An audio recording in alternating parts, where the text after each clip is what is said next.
Not a problem. What can I do for you? Bombarded. So I have a seller. It says direct to seller, I believe, but Okay.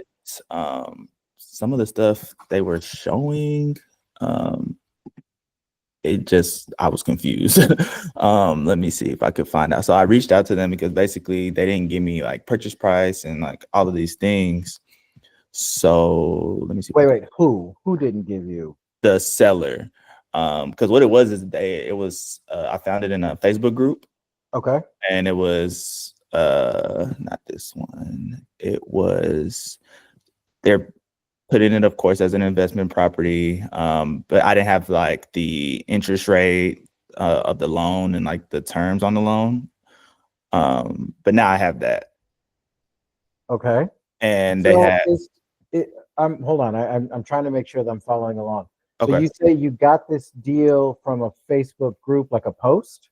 Yeah, it was a post. Okay, and then is the person who posted it the owner of the property or another wholesaler? So that's where I was a little confused, right? Because for them, they're saying they know that all they can do is a subject to. Mm-hmm.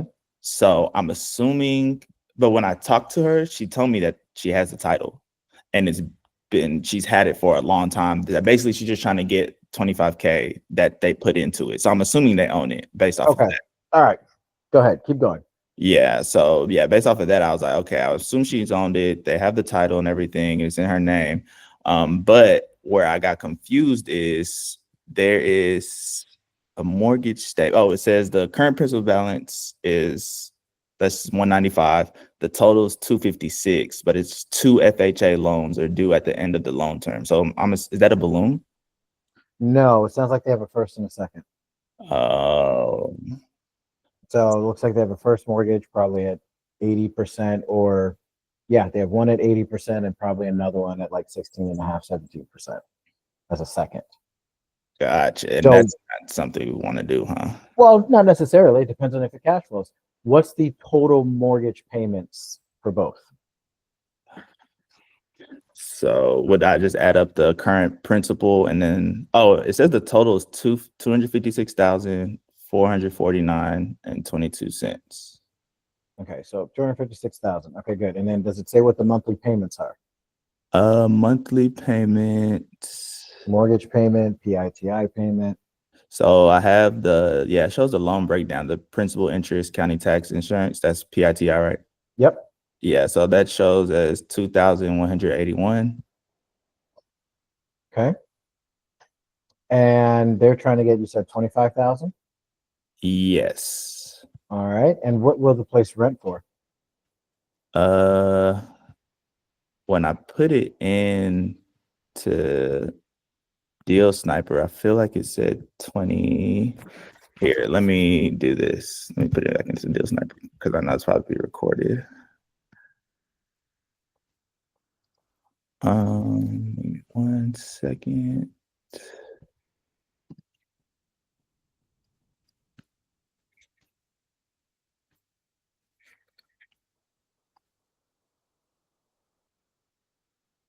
Okay. And when I put it into Deal Sniper, is it okay? I should just put no, right? Yeah. Okay.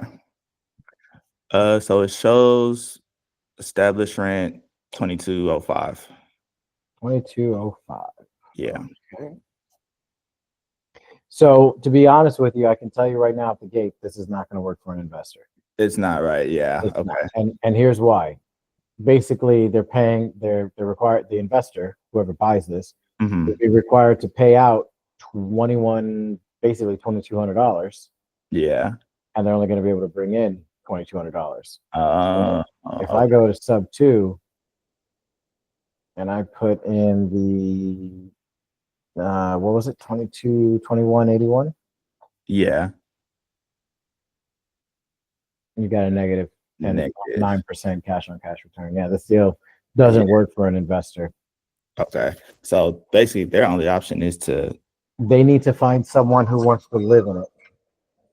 They Okay. need to find someone who can't go to a bank and get a loan traditionally, and that wants to live in the property.